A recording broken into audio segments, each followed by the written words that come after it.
Amanda told herself it was irritation. That was easier than admitting she kept looking for the same woman in every room. This is an original fictional story. Any resemblance to real people, places, or events is purely coincidental. By Monday morning, Amanda had built herself a plan. Distance, not avoidance. Avoidance was clumsy. Avoidance invited interpretation, and Amanda Mercer did not make a habit of behaving in ways other people could interpret with confidence. Distance was different. Distance was strategic. Distance was what intelligent women created when something small threatened to become inconvenient. She would keep things brief, professional, and impersonal. She would stop entering the executive kitchen unless absolutely necessary. She would stop noticing when Sofia Bennett stepped into a room. She would stop replaying the pressure of calm fingers around her wrist at 1:30 in the morning like it had meant anything at all. It was a very good plan. It lasted until 8:07. Amanda stepped onto the executive floor in a fitted cream blouse under a charcoal blazer, black skirt sharp enough to make softness look like a rumor, gold hair immaculate, tablet in one hand, coffee still pending. The city beyond the glass walls was gray with low cloud, rain threatening but not yet falling. Assistants moved in practice lines. Someone from legal turned a corner too quickly, saw her, and visibly corrected his own posture before speaking to another human being. Normal. Useful. Correct. Amanda crossed toward the executive kitchen and stopped dead in the doorway. Sofia was already there. Standing at the far counter with one of the junior analysts, coffee in hand, dark hair pulled back cleanly, dark blouse simple enough to suggest she didn't need clothes to perform competence for her. The analyst was explaining something with the half-panicked intensity of someone who had discovered a problem before 9 a.m. and had not yet decided whether it was survivable. Sofia listened. That was the thing Amanda was beginning to resent most. She really listened. Not in the exaggerated, corporate coach way people used when they wanted to seem emotionally literate. Just with the kind of attention that made the other person slow down without realizing why. The analyst said something that made Sofia glance at a spreadsheet on her screen, tilt her head, and answer in a low tone Amanda couldn't hear. The analyst laughed. Real laughter. Amanda stepped fully into the kitchen. The analyst looked up first and nearly straightened herself into a medical event. Good morning, Ms. Mercer. Amanda gave a cool nod and moved toward the coffee machine. Sofia looked at her once, directly, level as ever. Most people start with good morning. Amanda set a cup beneath the machine with unnecessary precision. Most people aren't already in my way before 8:30. The analyst made a tiny sound that suggested she would very much like to stop existing for the next few minutes. Sofia didn't move. Good to know, she said mildly. Amanda pressed the espresso button. I'm glad my standards continue to educate. The analyst gathered her laptop. I have a call. Amanda didn't look at her. Then you should go. The woman vanished. The kitchen fell quiet again except for the low hiss of the machine and the city breathing somewhere far below the glass. Amanda should have taken her coffee and left. Instead, she said, still facing the counter, you seem to be settling in quickly. Sofia rested one hip lightly against the marble. You make that sound like a security concern. Amanda turned then, cup in hand. Should I be concerned? Sofia met her gaze without visible effort. I guess that depends on how territorial you are before caffeine. Amanda hated that line immediately. Not because it was bold. Because it was good. Because Sofia never sounded like she was trying to provoke, and yet kept doing it anyway. Amanda took one measured sip of coffee she did not want. You seem comfortable speaking that way to people above your pay grade. One corner of Sofia's mouth moved. Not a smile. Not enough to soften the line of her face. Do I? Amanda's eyes narrowed. Sofia picked up her mug, glanced once at Amanda's bandaged hand, then back up. How's the injury? It's healing. Good. That word again. Simple. Calm. Infuriating. Amanda said, your concern is touching. I wouldn't go that far. Amanda stared. Sofia held the look for one beat too long, then turned back to her coffee and let Amanda be the first one to leave. That was almost worse than anything else. By 10:30, Amanda had seen Sofia 3 times more than the structure of a sensible day required. Once outside compliance, where two department heads had her pinned between a glass wall and a conversation about escalation timelines, and somehow both looked calmer for it. Once in the hall near legal, where Connor was explaining something too long and Sofia cut the explanation cleanly in half with one question. And once, to Amanda's increasing irritation, through the window of a smaller conference room where Sofia stood at the screen beside a tangle of process maps and made half the room look disorganized simply by remaining composed. Amanda was not a woman given to fixation. She did not orbit. She did not linger mentally where she had no strategic reason to be. And yet by 11 she had already become aware of a new pattern in herself, sensing Sofia before she saw her. A slight shift in the office current. A pocket of laughter from a corner that usually sounded strained. A subtle loosening of posture in people who had been tight a moment before. Sofia did that. Without effort. Amanda told herself it was because Sofia was external to the hierarchy. Because outsiders always looked easier. Because people loved anyone who listened without carrying formal power over their mortgages. Reasonable explanations. None of them touched the real issue. The real issue was that Amanda had started looking for her. Not consciously. Not in ways she would ever admit. But enough. Enough to know when she had gone 10 minutes without hearing Sofia's name. Enough to notice when she stepped out of one room and did not immediately see dark hair pulled back near the next one. Enough to wonder, with sudden and unwanted precision, what Sofia looked like with that hair down. Amanda loathed herself a little for that thought. Only a little. Most of her attention was still busy resenting Sofia properly. She had lunch on the 12th floor again that day, though she told herself it was purely logistical. The executive dining room ran on the same principles as the lobby, only softer and more expensive. Smoked glass, dark wood, brass lighting designed to flatter people who already liked their own reflections, servers trained to glide, investors trained to hover, executives trained to look like they were not scanning the room for threat and advantage with every swallow of overpriced water. Amanda was halfway through a conversation with a private equity partner she disliked on principle when she saw Sofia near the windows. Not alone. Again. This time with Patricia from the board and one of the women from operations. Patricia was laughing. Actually laughing. Sofia was saying very little, which somehow made the effect worse. She had one hand around a water glass, and the sort of relaxed posture that would have looked careless on almost anyone else. On her it looked like confidence without exhibition. Amanda hated how often other women leaned in when Sofia spoke. Not because it mattered. Because it didn't. Because it shouldn't. The equity partner across from Amanda was still talking about strategic alignment, as if any human being had ever bled from hearing that phrase too often. Amanda said, in exactly the right place and watched, past his shoulder, as Sofia turned her head and looked straight at her from across the room. No smile. No surprise. Just recognition. The smallest hold. Then release. Amanda forgot the next sentence the man said. Which was unacceptable. She ended lunch 12 minutes early. On her way out, Patricia caught her in the aisle near the host stand. Amanda, she said warmly. You stole our consultant. Amanda's expression didn't change. Did I? Patricia smiled. She's interesting. Amanda's gaze moved once, involuntarily, toward the windows where Sofia was still seated now, one elbow on the table, listening while the woman from operations talked. She's temporary, Amanda said. Patricia's smile turned slightly sharper. So are most useful things. Amanda gave her one cool look and kept walking. But the line stayed with her all the way back to the private elevators. So are most useful things. Yes. Exactly. That was the point, wasn't it? Temporary was manageable. Temporary ended. Temporary did not belong in your thoughts at 1 in the morning, or in the precise electric memory of a wrist still held too firmly under another woman's fingers. Temporary should have felt safe. Why, then, did the word irritate her so much? And if you're still here with me, take a second to like and subscribe. Stories like this only reach more people when YouTube sees real engagement. And tell me in the comments where you're listening from, and what moment is getting under your skin the most so far. At 3, Amanda finally had what should have been an easy win. A restructuring review.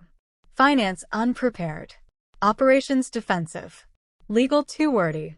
Exactly the kind of room where Amanda did her best work. Conference room C was colder than the others, all gray light and screen glare, the city behind the windows reduced to rain-streaked glass. Amanda stood at the end of the table with one hand braced against the polished wood, gold hair perfect, voice cleaner and sharper the more everyone else faltered. "No," she said to finance without raising her voice. "Try again with numbers that belong to the real world." Silence. Then the finance VP cleared his throat and began again. Amanda cut him off halfway. "Stop smoothing the problem and tell me where it actually starts." He did. Eventually, by the time she was finished, the room had become exactly what she preferred, tight, attentive, stripped of all decorative nonsense. Then Sofia spoke. Not loudly, not challengingly. She just looked at the revised model on the screen and said, "You're solving the wrong hesitation point." Amanda turned.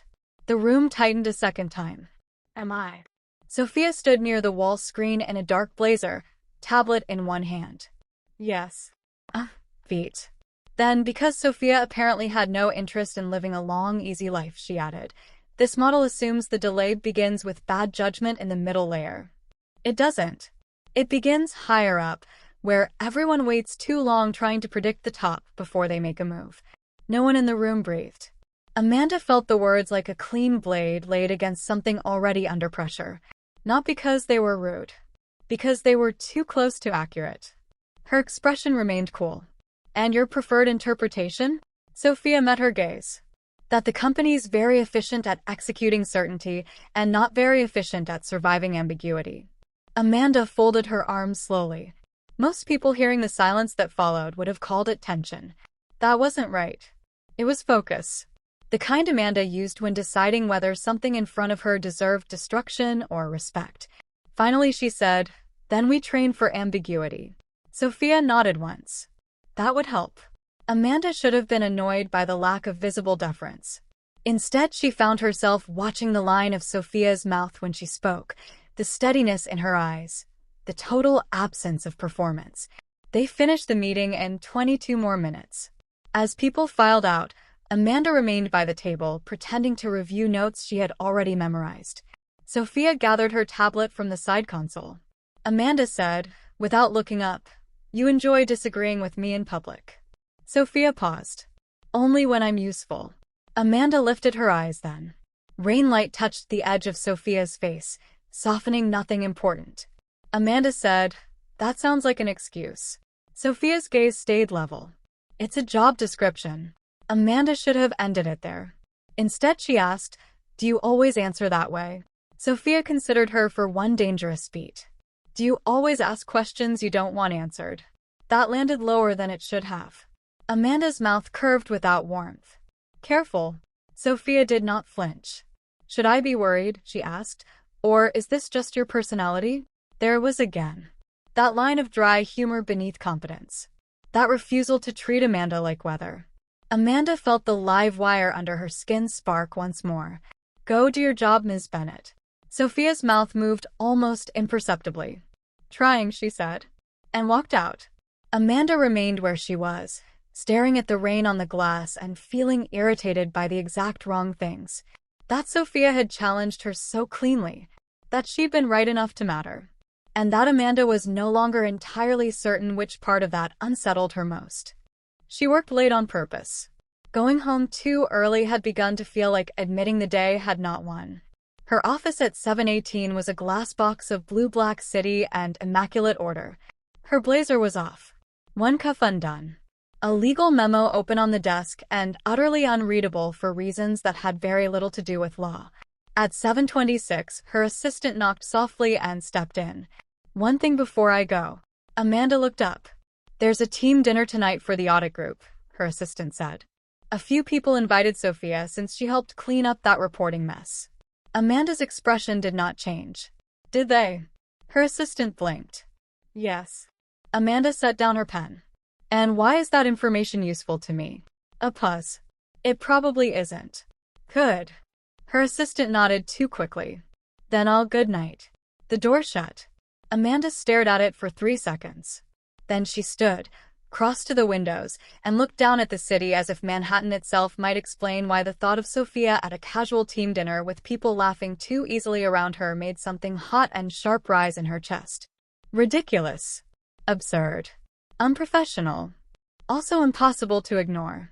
At 7:41, Amanda did something she had absolutely no business doing. She went to the executive kitchen. Not because she wanted coffee. Because she wanted evidence. The kitchen was empty. For one humiliating second, disappointment moved through her. Then the terrace door opened and Sofia stepped in from outside with the evening on her. Dark coat over one arm, hair still pulled back but loosened at the temples by wind, the city reflected in the glass behind her. She stopped when she saw Amanda. Not startled. Not uneasy. Just alert. Amanda hated how quickly that made the room feel smaller. "You're still here," she said. Sofia set her coat over the back of a chair. "You say that like I've committed to something." Amanda crossed one arm over her waist. "I was told there was a dinner." "There is." Amanda lifted a brow. "And yet." Sofia moved toward the counter and reached for a glass. "I'm deciding whether I'm in the mood to hear people tell the same story 3 times after 2 drinks. Amanda almost smiled. "Almost. That sounds wise." Sofia filled the glass with water and leaned lightly against the marble. "I didn't realize I had your approval." Amanda looked at her fully now. The under-cabinet lights softened the angles of the room, the skyline behind them glowing in wet blue and gold. Sofia looked tired, maybe, but not frayed. Human in a way she almost never looked inside meetings. Less polished. More dangerous. Amanda said, "You seem popular." "There. Not elegant, perhaps, but true." Sofia's eyes sharpened with immediate comprehension. "Does that bother you?" Amanda's voice cooled a degree. "Should it?" Sofia didn't answer right away. She just watched Amanda, taking in too much as usual. The exact set of her shoulders, the way one hand was pressed too tightly against her opposite arm, the faint edge in her breathing that most people would never hear. Then she said, very quietly, that almost sounded personal. Amanda went still. The line itself wasn't lethal. The fact that Sofia had placed it so cleanly was. Amanda's answer came low and exact. "Don't flatter yourself." Sofia took a sip of water, eyes still on her over the rim of the glass. "Wouldn't dream of it." The silence between them sharpened. Amanda hated that she couldn't seem to stop stepping deeper into it. She moved closer to the counter, close enough now that they no longer had the whole room between them. Sofia noticed. Of course she noticed. Amanda said, "You're very comfortable here for someone this temporary." Sofia set the glass down. "You keep using that word like you're trying to remind yourself of something." That hit harder than it should have. Amanda's jaw tightened. "I'm reminding you." Sofia looked at her for a long second. Then softer, "No, you're not." Amanda felt the impact of that everywhere. In her mouth. In her pulse. In the fine, humiliating awareness of her own body becoming too awake whenever Sofia dropped her voice like that. Amanda said, "You think you know a great deal." "No," Sofia said. "I think you're very easy to read when you're trying not to be." Amanda laughed once. Sharp. Disbelieving. "That confidence of yours is becoming exhausting." Sofia's mouth shifted, not quite kind. "You look annoyed." Again. Amanda stared at her. Sofia held the look calmly. That was the unbearable part. She never rushed. Never filled the room with obvious challenge. She just remained where she was and let Amanda do all the moving, all the reacting, all the dangerous revealing. Amanda's voice lowered. "You make small talk sound like provocation. You make provocation sound like policy." That one nearly got her. Nearly. Amanda inhaled once through her nose and said the only thing left that felt remotely safe. "Good night, Sofia." She turned toward the door. Sofia's voice stopped her halfway there. "You keep noticing me," she said. "That can't be helping." Amanda stopped. Only for a second. Then she walked out without looking back. That should have been the end of the day. It wasn't.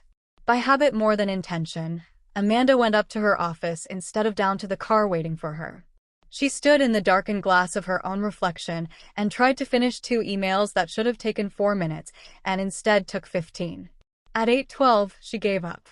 The terrace at the end of the executive floor was empty except for rain-dark furniture, soft light, and the city turning colder by the minute.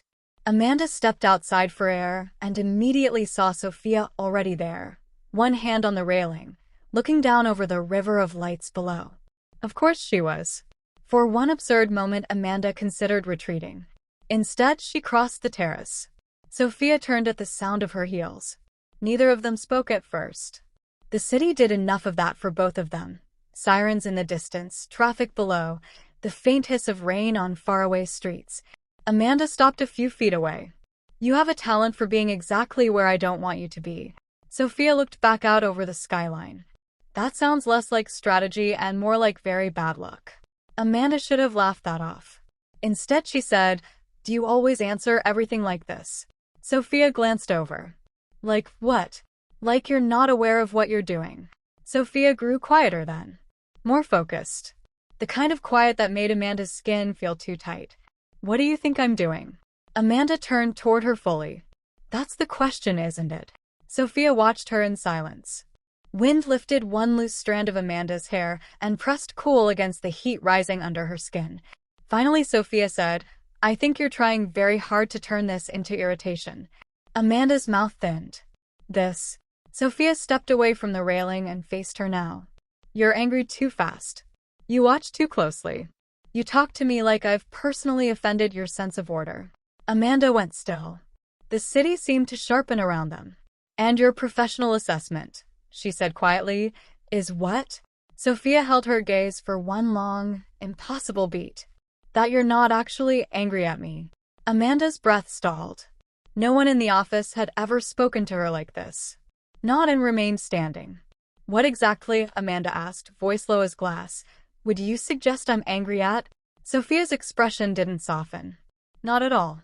That would have been easier to survive." Instead, she said, "I don't know yet." Feet. Then. "But I'm starting to think it has very little to do with me, and a lot to do with what happens to you around me." The line landed clean and devastating. Amanda felt it in her throat first, then lower, then everywhere. Her body had already betrayed her enough in private. Hearing someone else put shape to it was infinitely worse. She said the first thing that came to hand. "You're making an extraordinary number of assumptions." Sofia nodded once, accepting the blow without retreat. "Probably." That answer almost made Amanda lose patience. "You think this is amusing?" "No." Sofia took one step closer. "Not enough to crowd. Enough to matter." Amanda's whole body registered it. No one else in the world would have seen the change. Sofia did. "No," Sofia repeated. "I think you don't know what to do with me." Amanda's pulse kicked once hard. The line should have angered her. Instead, it struck with the sickening force of truth. Amanda's eyes flashed. "That's a dangerous amount of confidence for someone under contract." Sofia's gaze moved over her face, then to her wrist, then back to her eyes. It was a terrible thing being looked at that carefully. It was worse that Amanda wanted it. Sofia said, lower now, "I can handle being unpopular." Amanda stepped closer. "Not enough to touch. Enough to make the space between them feel live." "That would require me to care." Sofia's mouth moved at one corner. "Would it?" "That did it." Amanda looked away first, toward the city, toward the Black River, toward anything that wasn't the woman in front of her seeing too much too fast. Her voice, when it came, had lost some of its steel. "You should go to your dinner." Sofia didn't answer right away. "Then, you should go home." Amanda almost smiled from sheer disbelief. "Are you giving me instructions now?" "Not yet." The air changed again. Hotter now. Sharper. Alive. Amanda turned back toward her and found Sofia watching her with an intensity that was no longer entirely professional, no longer entirely detached. There. That was new. That mattered. Amanda said, "You're very sure of yourself." Sofia answered without looking away. "No. I'm starting to think you're not." For a second, all Amanda could hear was wind and blood and the city far below. Then she laughed once. It sounded brittle even to her. "Good night, Sofia." She left before the line could stay in her body any longer. Behind her, she could feel Sofia not following, which was somehow the most provocative thing she'd done all day. Amanda slept badly again.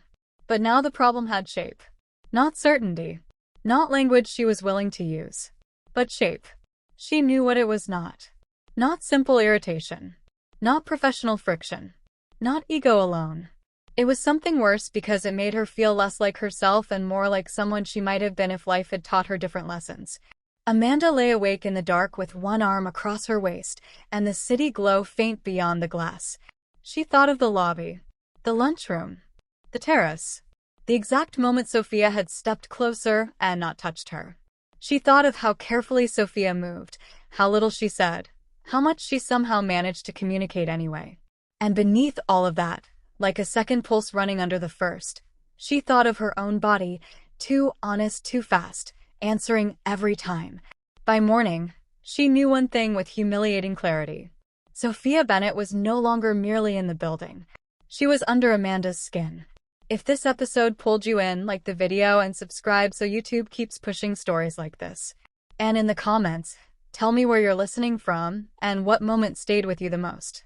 In the next episode, Amanda's world gets harder to control, and someone from her past notices exactly why.